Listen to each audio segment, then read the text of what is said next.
on va venir au sujet de cette présentation. C'est le fruit d'une magnifique synchronicité entre Alexandre Rouget, sensible depuis longtemps au retour de l'esprit. Quant à moi, je m'interroge depuis quelques années sur le phénomène Marie-Madeleine, qui, en toute logique, aurait dû s'étioler après l'effet Da Vinci Code de 2003, mais qui, au contraire, grandit et s'enracine ici. En 2017, on a célébré le centenaire de la mort de l'abbé Saunière. Force est de constater qu'il y a de plus en plus de monde qui vient pour elle que pour lui. Ces femmes viennent du monde entier, je dis bien du monde entier, outre-Atlantique, alors États-Unis, Canada, Brésil, Mexique, Pérou, Australie, Nouvelle-Zélande, toute l'Europe, de Russie et même maintenant de Chine. Elles viennent toutes ici pour, à travers Marie-Madeleine, se connecter à un féminin plus ancien, ancestral, qu'on nomme déesse mère ou féminin sacré. Mon propos est de décrypter la genèse de ce phénomène, pourquoi précisément il a autant pris ici dans le triangle au doigt, et pourquoi il me semble en gestation depuis des siècles. Je dois ajouter que vous allez comprendre que de plus en plus, l'abbé Saunière va s'effacer devant Marie-Madeleine, à Rennes-le-Château, et que c'est un projet qui était voulu par l'abbé Saunière. Son projet est en train de devenir réalité sous nos yeux. Elle quitte donc la Judée dans une barque sans voile ni rame, d'après la tradition, et accoste au Sainte-Marie de la Mer, qui est à mi-distance entre Marseille et Narbonne, les deux ports les plus importants romains du moment. Alors la Bible invoque la divine providence qui les aurait guidés là-bas. Vous allez découvrir que non. Marie-Madeleine avait l'habitude d'évoluer dans un milieu cosmopolite, fortuné, sophistiqué. Elle avait tous les moyens de rejoindre d'autres lieux autour du pourtour méditerranéen. Si elle a choisi cette partie de la Gaule, c'est qu'elle avait de bonnes raisons, notamment des contacts dans la communauté juive et romaine de Narbonne. Mais ça, je vais y revenir quand je parlerai de Claudia Procula. Alors, Marie, dans les premiers temps, elle a sa juste place. Elle est femme, libre et disciple, et elle transmet les enseignements de Jésus. Je dirais plutôt le principe de son initiation. On la voit à gauche, elle évangélise la région de Marseille, et puis ses attributs iconographiques sont déjà fixés. Les cheveux dénoués, signe de liberté et de sensualité. Le livre, transmission et connaissance. Le vase, onction et initiation. Et enfin le crâne, légitimité et généalogie.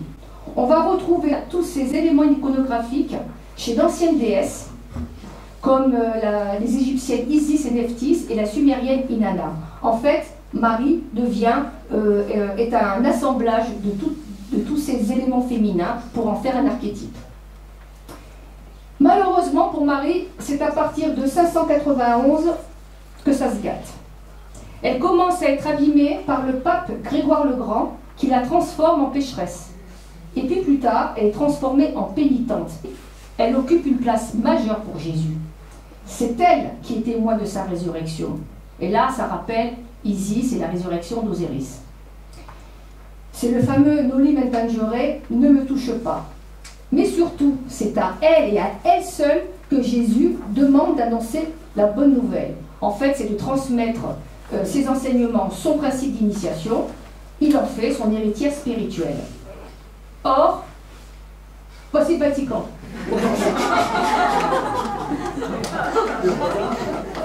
Pas une femme.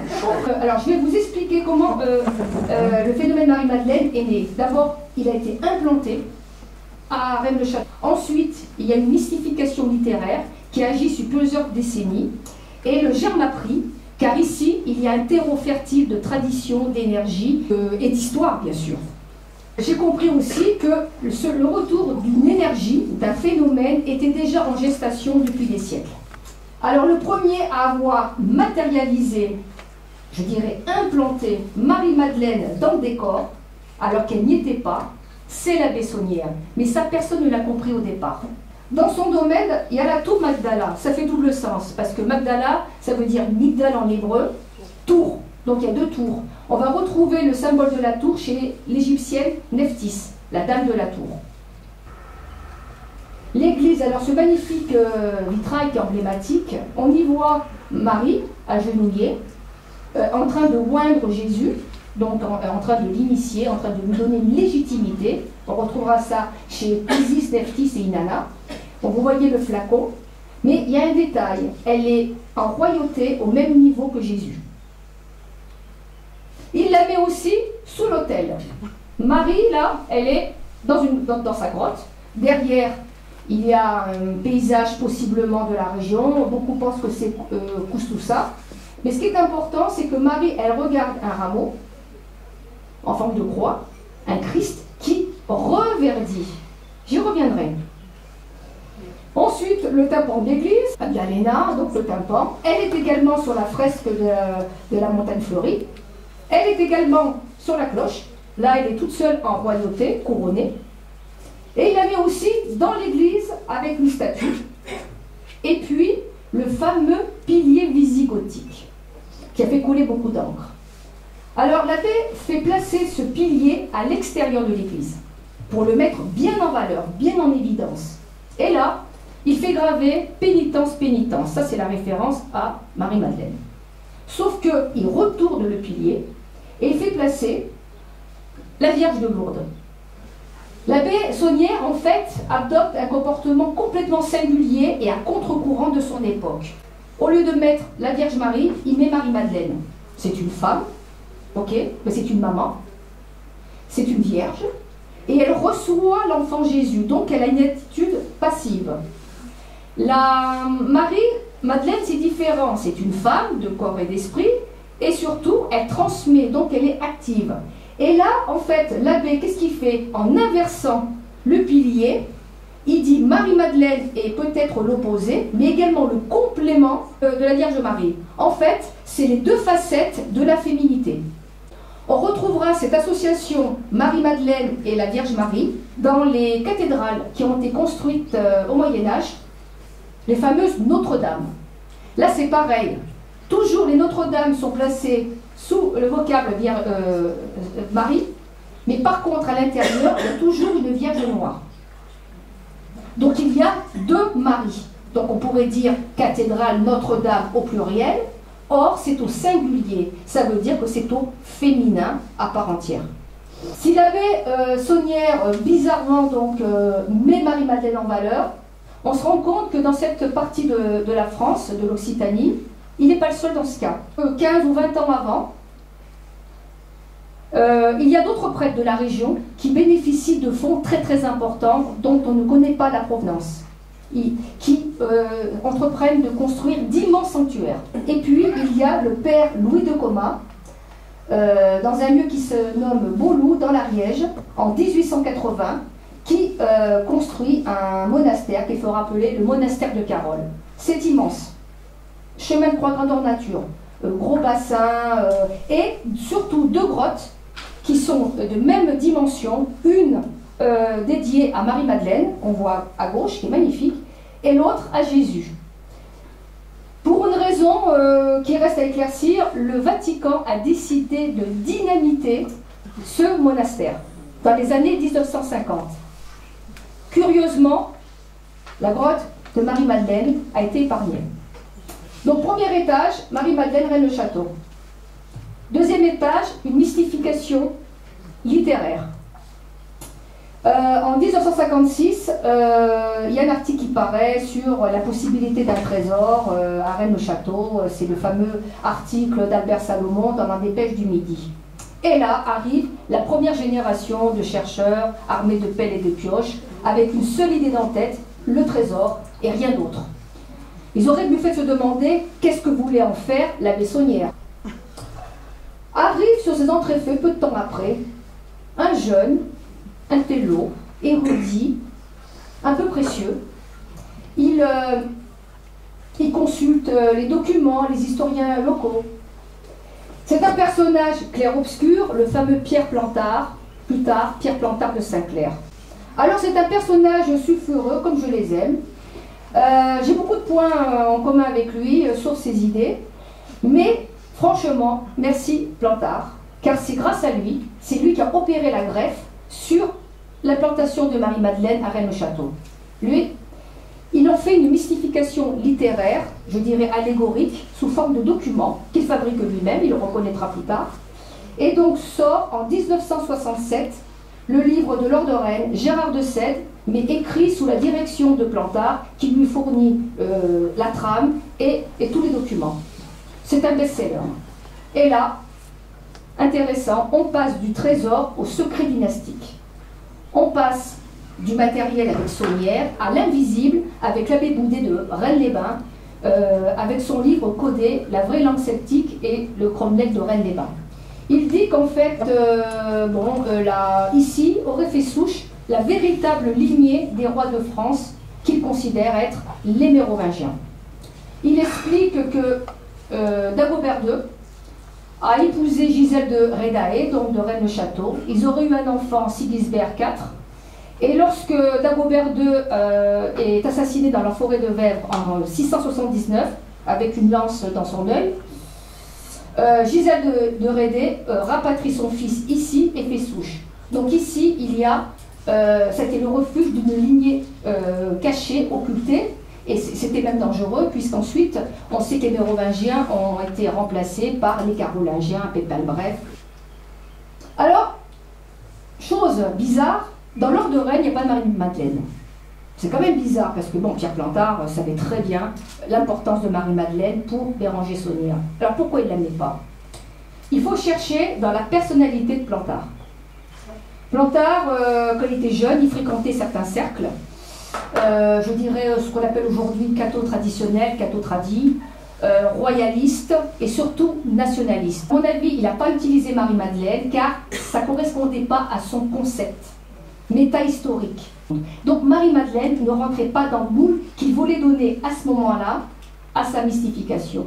Il faut savoir qu'il avait, à mon avis, la prescience d'un phénomène à venir.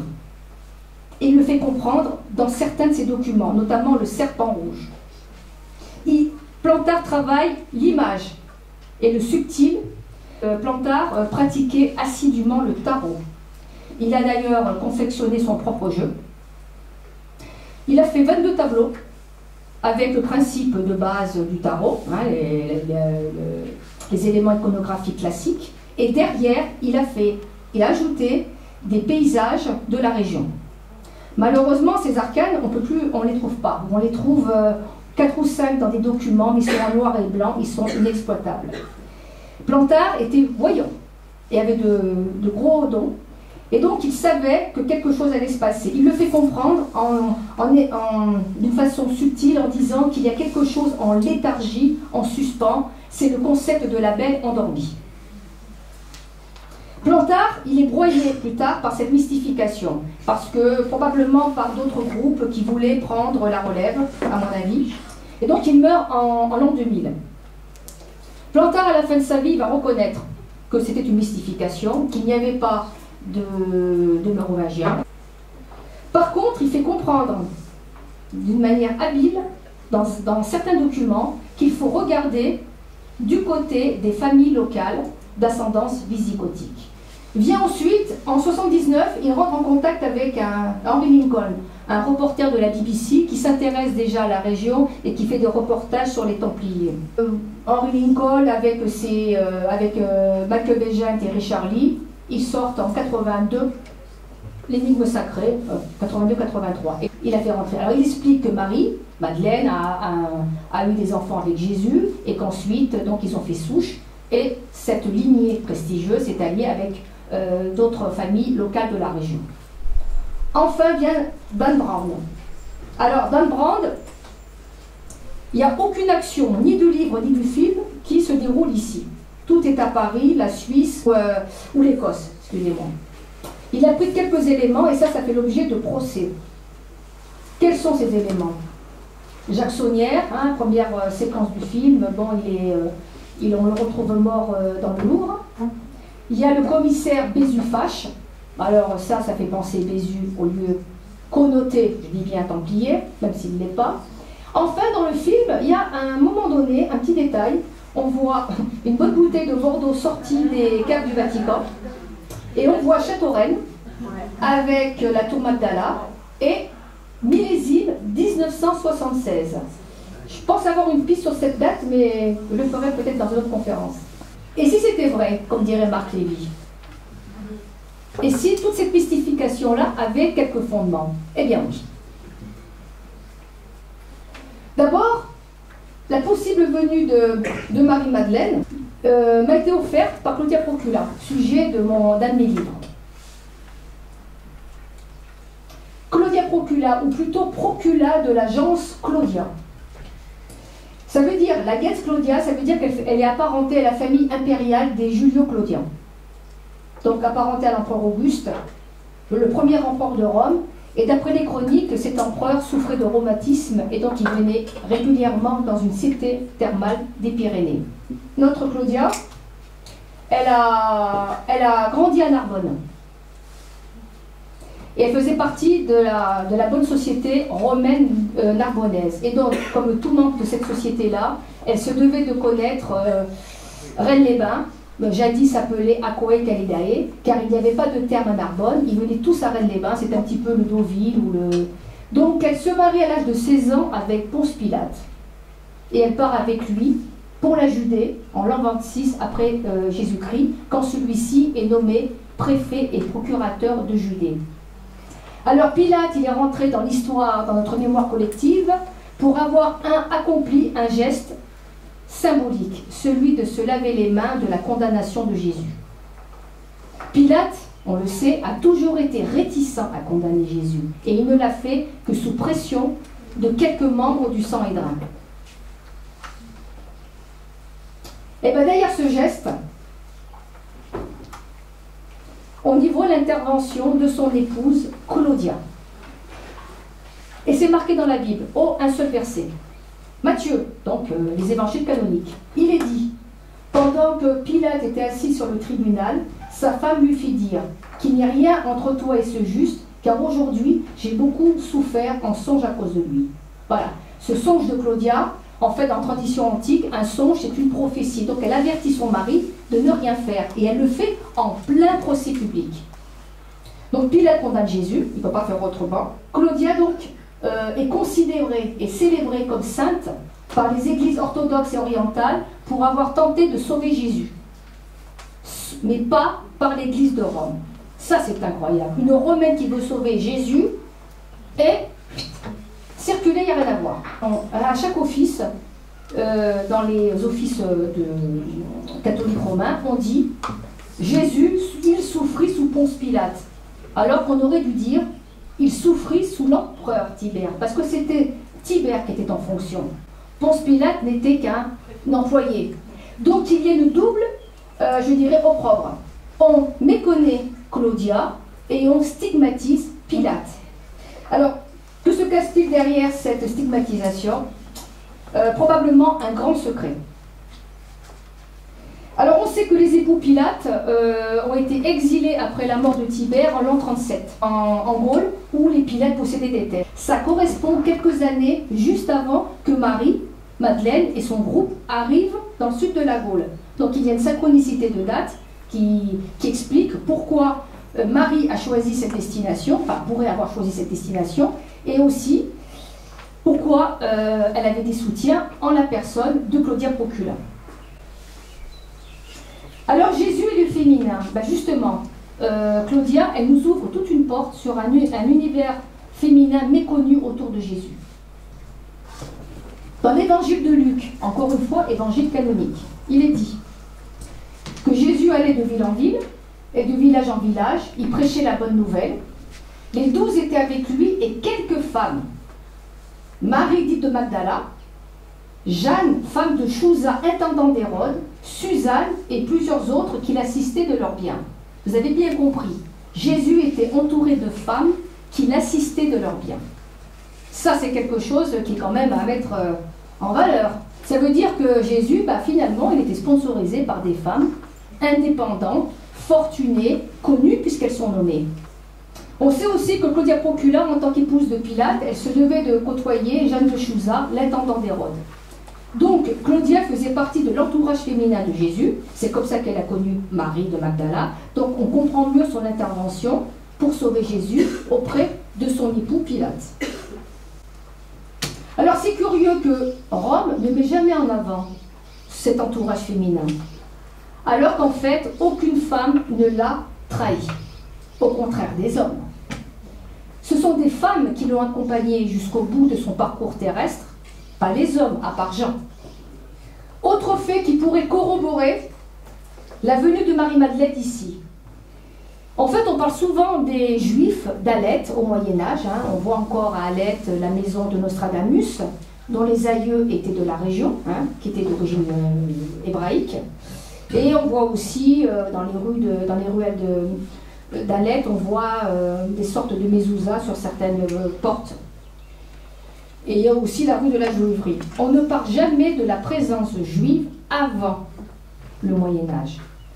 Heureusement, encore, il y a eu un Américain, Arthur Zuckerman, qui a écrit une thèse pour l'Université de Columbia en 1972 sur un royaume juif dans la France féodale de 768 à l'an 900. Zuckerman, dans ce livre, explique que il y avait à Narbonne un roi des Juifs dont la lignée était prestigieuse, qui était reliée au roi David. Et ensuite, ces lignées juives s'est associées à d'autres familles de la région. Ça, Plantard ne pouvait pas l'ignorer, ni bien sûr les auteurs de l'énigme sacrée. Vous avez ici la plus ancienne inscription hébraïque en France. Elle se situe à Narbonne, en 689 après Jésus-Christ, en pleine ère visigothique. Donc il y avait des Juifs ici depuis fort longtemps. Enfin, la tradition parle de Sainte Marie, des Saintes Maries de la Mer.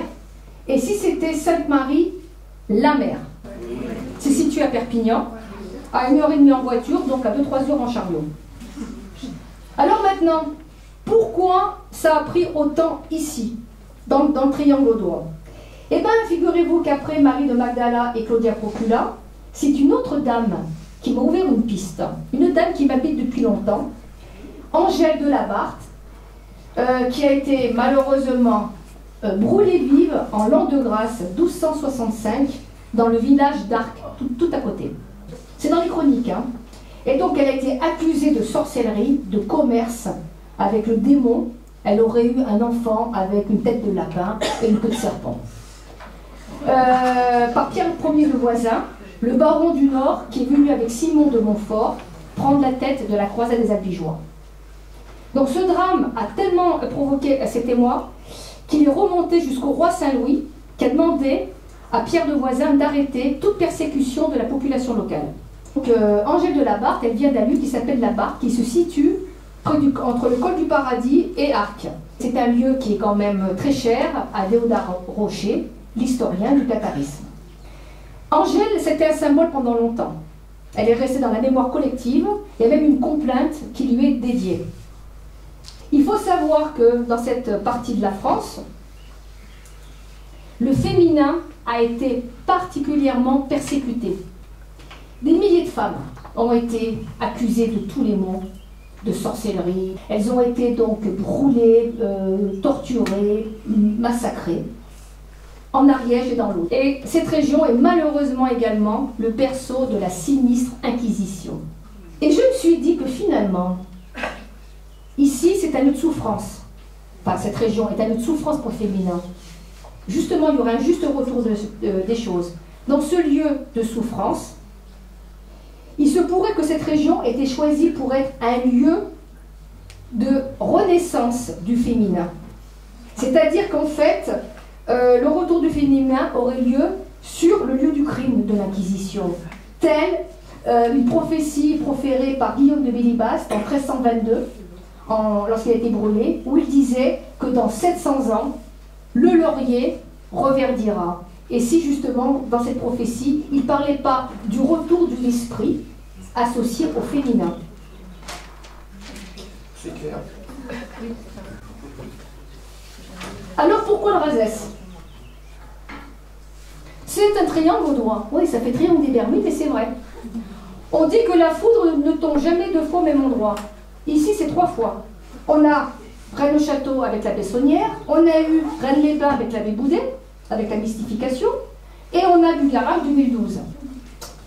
Alors, c'est un magnifique triangle quand même. Il y a 2 Rennes et une montagne sacrée.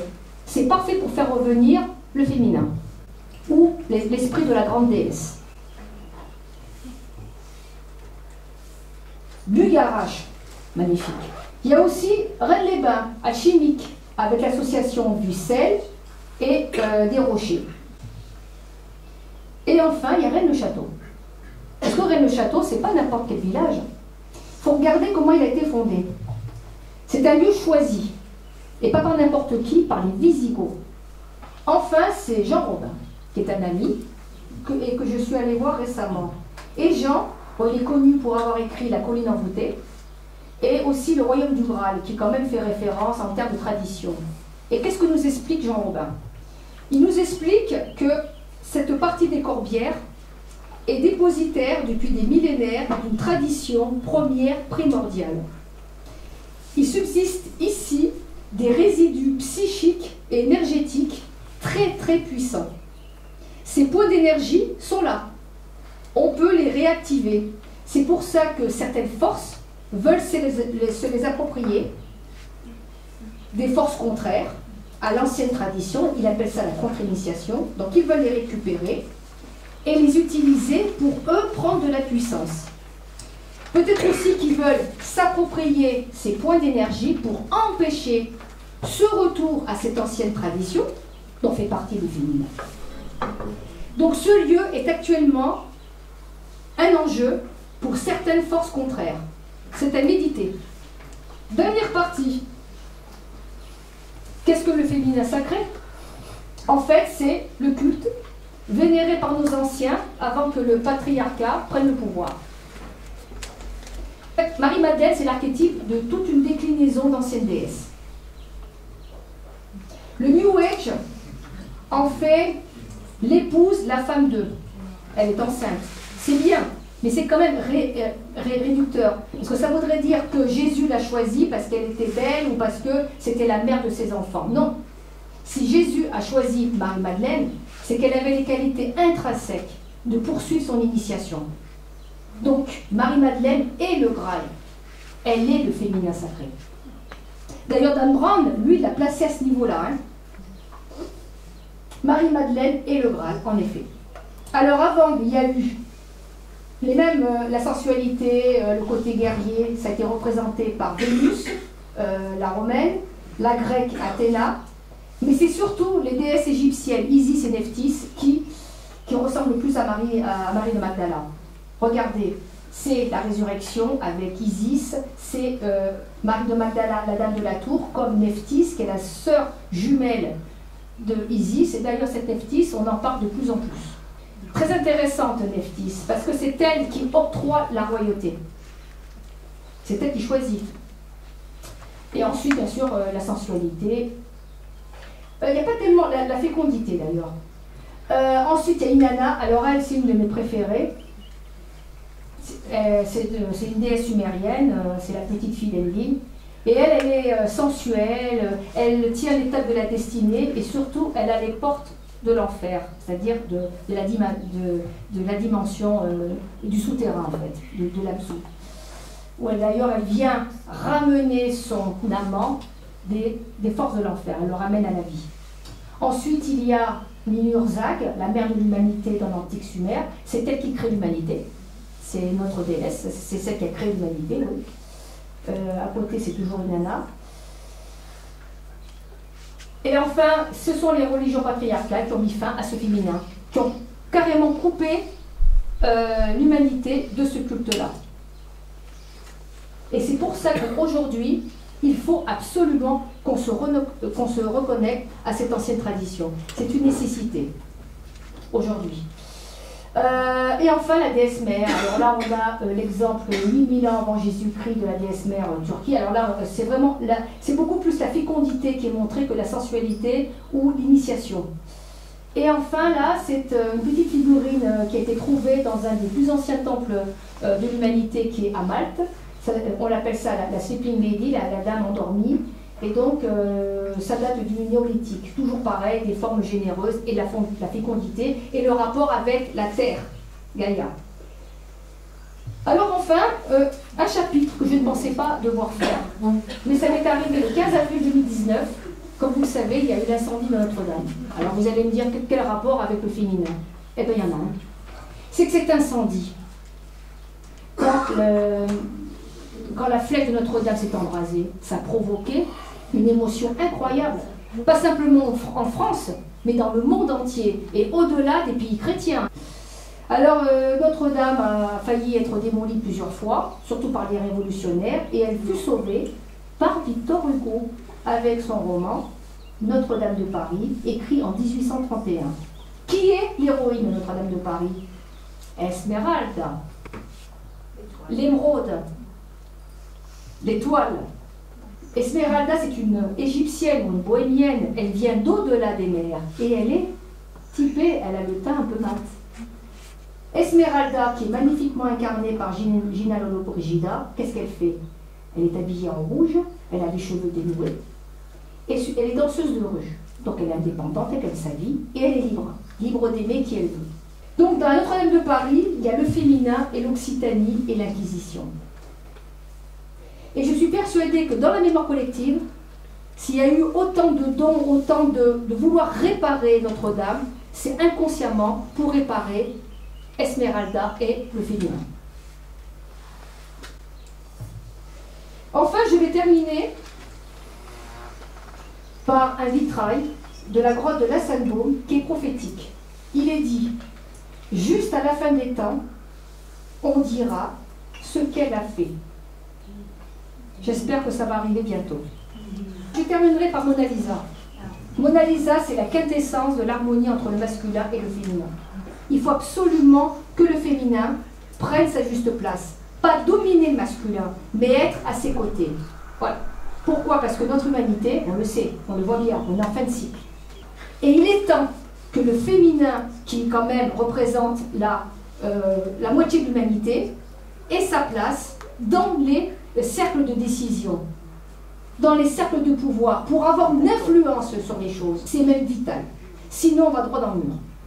Enfin, je dirais que cette région, on le voit avec toutes ces dates qui viennent, a pour vocation d'être un lieu de convergence du féminin. On peut s'y ressourcer, on peut guérir, on peut apaiser et on peut activer son féminin.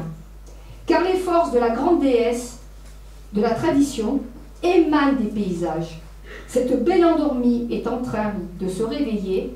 Ayez une pensée, une prière pour elle, elle vous écoutera. Merci.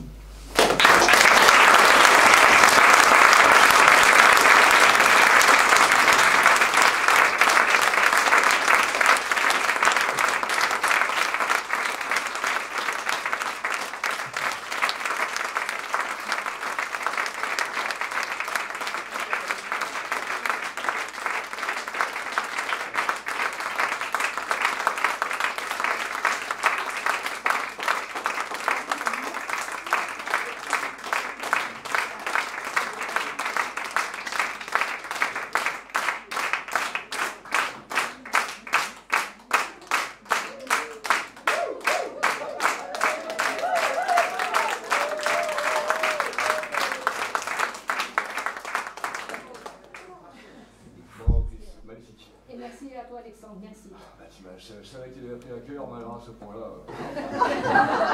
Je suis vraiment contente que ces lieux ici, au barrage du garage, car c'est un lieu symbolique. Voilà. Et d'ici, j'aime toujours quelque chose de nouveau. Et ce qui est merveilleux, c'est qu'en plus, tu as su faire le lien sans le savoir avec les présentations qui ont eu lieu dans les jours précédents ou même avant toi. Tout est d'une cohérence hallucinante.